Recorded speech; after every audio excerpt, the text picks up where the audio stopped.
Ya Allah Bapa, ajarlah kami untuk mengenal Engkau, supaya di dalam pengenalan yang benar, kami pun oleh pertolongan Allah Roh Kudus hidup benar di hadapan-Mu, semakin menyukakan Engkau, diberkati dan menjadi berkat bagi sebanyak mungkin orang. Pakai hamba-Mu menjadi saluran berkat-Mu. Berfirmanlah dalam nama Tuhan Yesus. Haleluya. Amin. Filipi 3 ayat 10 dan 11. Yang ku kehendaki ialah mengenal Dia dan kuasa kebangkitannya dan persekutuan dalam penderitaannya, di mana aku menjadi serupa dengan Dia dalam kematiannya, supaya aku akhirnya beroleh kebangkitan dari antara orang mati. Target utama hidup Paulus. Perhatikan dengan baik. Rasul Paulus memiliki target. Target itu apa? Target itu sasaran, goal, tujuan yang hendak dicapai atau yang sudah ditetapkan untuk dicapai di dalam hidup ini. Di dalam kehidupan ini, kalau kita punya target, ada target yang kecil, sedang, besar, target jangka pendek, ya, mungkin jangka menengah, sedang, ada target jangka panjang.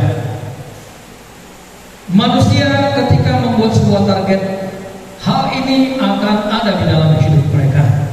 Sasaran yang mau dicapai Paulus selama hidupnya, target tujuan hidupnya selama dia hidup, sepanjang dia diberikan hidup di dunia ini oleh Allah, target utamanya adalah menjadi serupa dengan Kristus. Kalau dikatakan menjadi serupa, itu artinya adalah menjadi sama, menjadi seperti Kristus.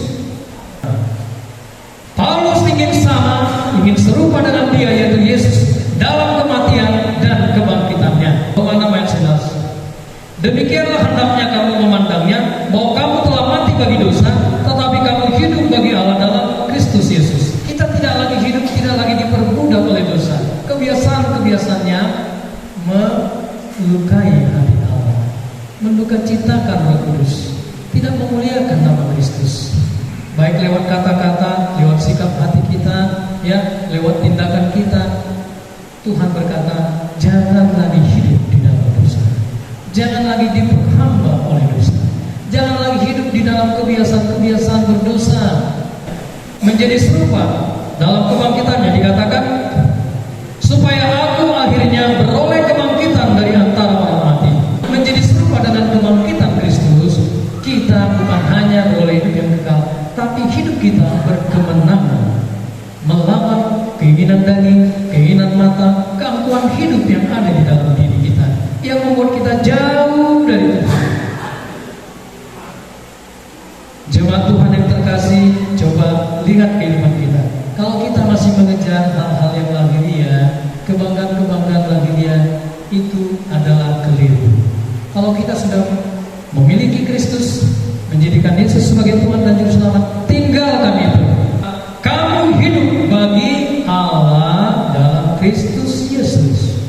Inilah artinya menjadi serupa dengan Kristus di dalam kebangkitannya. Amin. Hidup kita sudah berubah. Tujuan hidup kita, bagian-bagian dalam hidup kita arahkan, yaitu supaya dalam hidup ini kita hidup memuliakan Allah di dalam Kristus. Bagaimana jalan menuju kita menjadi orang-orang yang memiliki target utama di dalam hidup ini, menjadi semakin serupa dengan Kristus? Apa yang harus kita lakukan? Yang ku kehendaki ialah mengenal Dia dan kuasa kebangkitannya dan persekutuan dalam penderitaannya. Perhatikan, ada 3 hal. Tapi coba renungkan kata yang ku kehendaki. Apa itu artinya? Kalau dikatakan yang ku kehendaki, itu artinya apa? Saya mau bacakan terjemahan yang lain. Satu-satunya yang ku inginkan,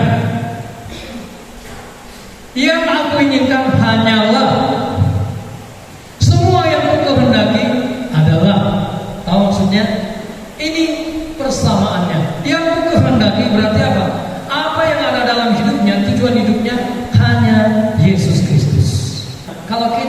saya, setiap kita ingin menjadi semakin serupa dengan Kristus dalam hidup ini, kita harus punya tekad. Tahu tekad? Tekad adalah kemauan, kehendak yang pasti, kebulatan hati, kepercayaan dan keyakinan yang teguh di dalam diri kita. Itu namanya tekad. Jadi kalau kita masih ingin, itu hanya sekedar ingin, rindu, belum tekad. Kalau tekad, artinya saya harus sampai di sana. Aku harus memiliki itu. Aku harus menjadi semakin serupa dengan Kristus di dalam kehidupanku. Amin. Ini yang namanya tekad. Ini harus ada di dalam diri kita, bukan sekedar menyampaikan orang lain tahu saya mau menjadi ini. Bukan. Tekad itu lebih daripada sekedar keinginan, kemauan yang keras, kehendak yang begitu kuat, yang pasti saya harus mencapai sasaran ini di dalam kehidupan saya. Jalannya Paulus apa? Yang pertama, mengenal Kristus. Pengenalan akan Kristus bagi Paulus adalah yang lebih mulia, yang jauh lebih berharga daripada hal-hal apapun di dunia ini. Kebanggaan-kebanggaan lahiriah, kebanggaan-kebanggaan duniawi yang melekat pada diri kita, itu bukan menjadi tekad atau sasaran Paulus. Paulus ingin pengenalan akan Allah. Mari kita baca Filipi 3 ayat 8. 1, 2 ya. Malahan segala sesuatu kuanggap rugi karena pengenalan akan Kristus Yesus Tuhanku lebih mulia daripada semuanya itu. Oleh karena Dialah aku telah melepaskan semuanya itu dan menganggapnya sampah supaya aku memperoleh Kristus. Nah, perhatikan, pengenalan akan Kristus, mengenal Kristus lebih lagi, ya, untuk mengenal Dia lebih dalam lagi. Ini adalah cara Paulus untuk menjadi semakin serupa dengan Kristus. Kalau kita ingin meninggalkan kehidupan-kehidupan yang tidak benar, ya, kebiasaan yang berdosa, kenallah Kristus lebih dalam lagi. Kalau kita semakin mengenal Kristus, yang lain itu menjadi tidak berarti dalam hidup kita. Makanya dia bilang, jauh lebih baik, hal yang paling berharga di dalam diriku, aku mau mengenal Kristus supaya aku semakin serupa dengan Dia. Jadi kalau kita ingin menjadi semakin serupa dengan Kristus, ku mau seperti-Mu Yesus, disempurnakan selalu dalam segenap dalam segenap jalanku, memuliakan nama-Mu. Kita nyanyikan itu luar biasa. Tetapi jangan sampai hanya waktu menyanyikan saja kita semangat. Artinya, kalau kita menyanyikan ku mau seperti Yesus, ya bangunlah persekutuan dengan Yesus. Adakanlah saat-saat teduh membaca, belajar Alkitab, karena Kristus adalah firman Allah yang hidup. Untuk lebih mengenal Dia, baca firman Tuhan, kenal Dia. Kadang-kadang karena pengenalan kita yang tidak pas tentang Kristus, akhirnya konsep-konsep kita keliru, perilaku kita juga menjadi keliru, sikap hati kita juga menjadi keliru. Kalau kita punya sikap hati yang tidak benar, yang tidak sesuai dengan firman Tuhan, berarti apa?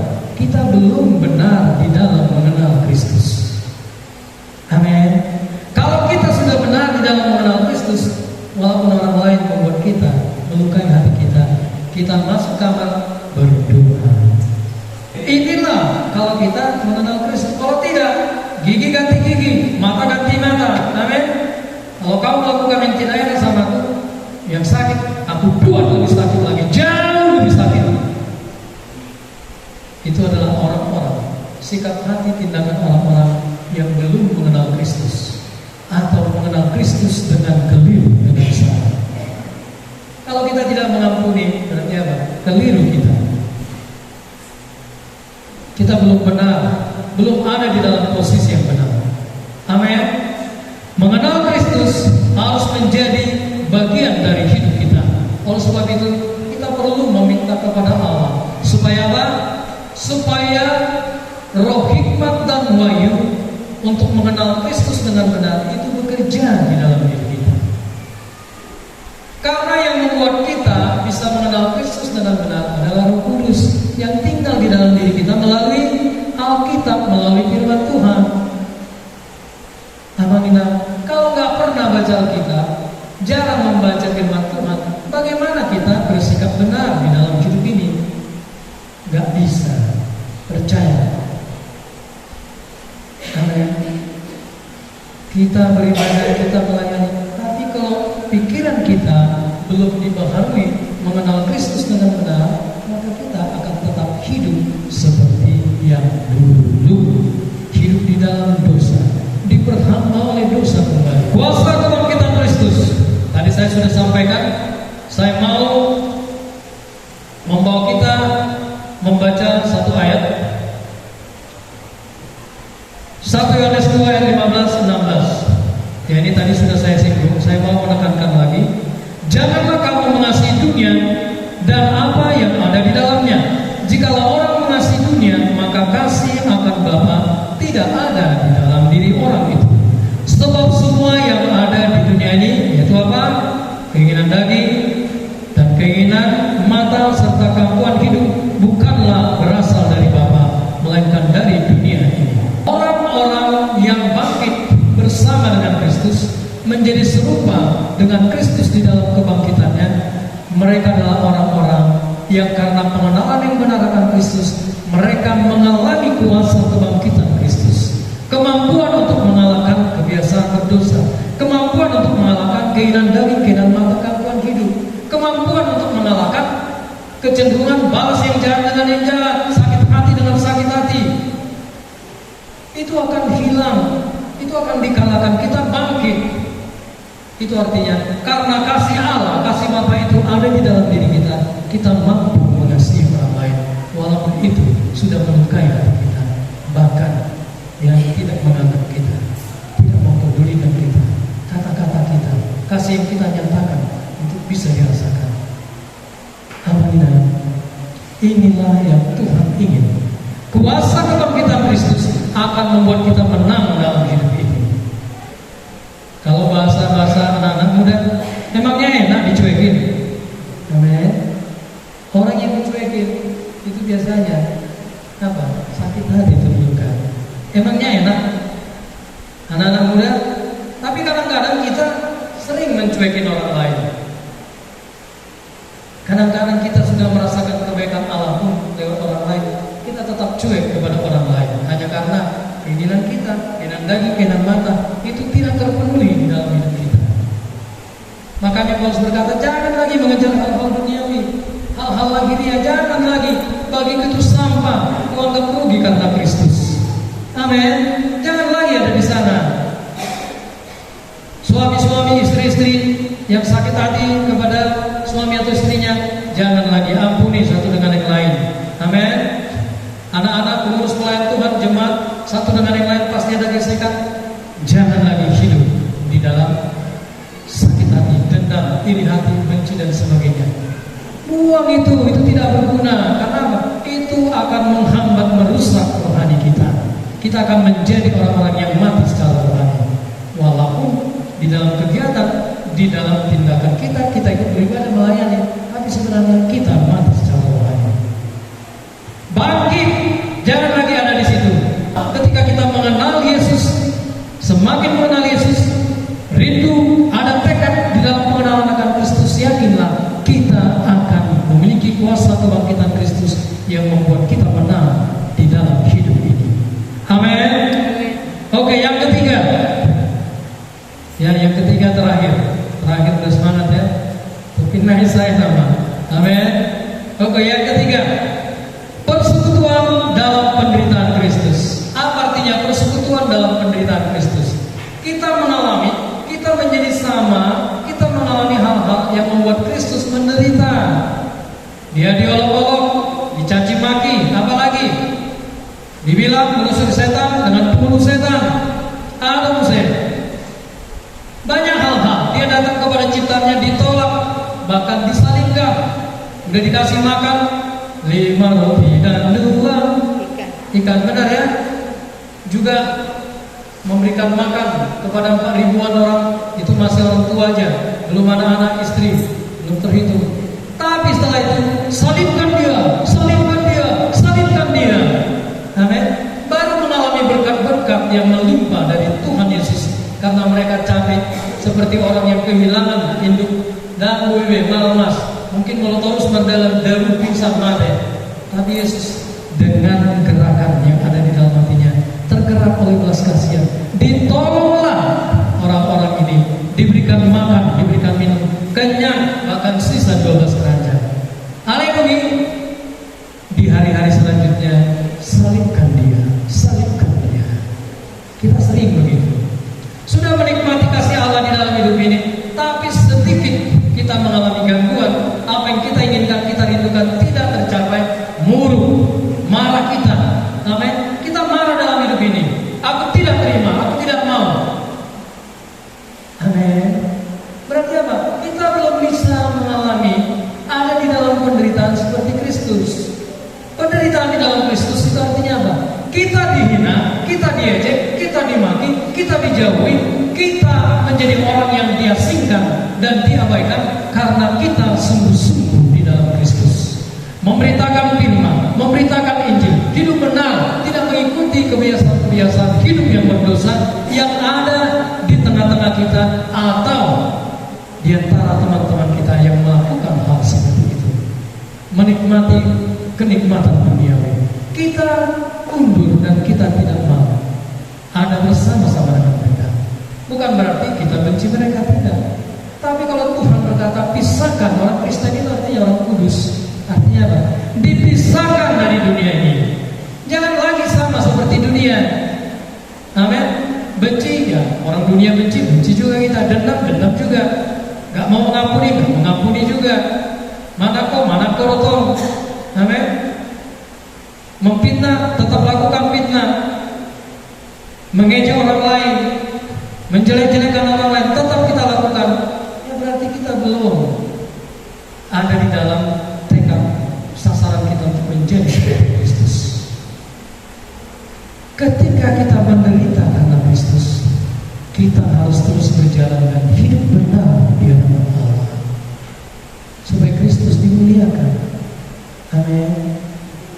Yesus mati gak untuk saya, untuk kita semua yang berdosa ini? Mati kan? Kita ini sebenarnya kalau di dalam level kita sama seperti orang Yahudi. Salibkan dia, salibkan dia. Kita ini sama. Karena kita Tuhan Yesus disalibkan. Amin. Tapi kita gak sadar. Kalau kita melakukan dosa sudah dimenangkan di dalam Kristus, kemudian kita tetap hidupnya seperti orang-orang duniawi. Itu artinya tanpa sadar kita pun ada di dalam kondisi menyalibkan Kristus di dalam hidup kita. Amin. Tidak peduli nama Yesus menjadi jemaat, gak peduli, yang penting apa yang saya inginkan saya harus capai, saya harus nikmati, walaupun itu bertentangan dengan firman Tuhan. Mendapatkan Yesus itu mendapatkan segalanya. Kalau sudah di dalam Yesus, semua berkat-berkat, amin, akan ada dan akan melimpah dalam hidup kita. Inilah 3 hal yang Tuhan inginkan bagi kita, ya, jalan menuju keserupaan dengan Kristus di dalam kematian dan kebangkitannya, yaitu dengan jalan, dengan cara mengenal Kristus lebih dalam lagi. Amin. Yang kedua,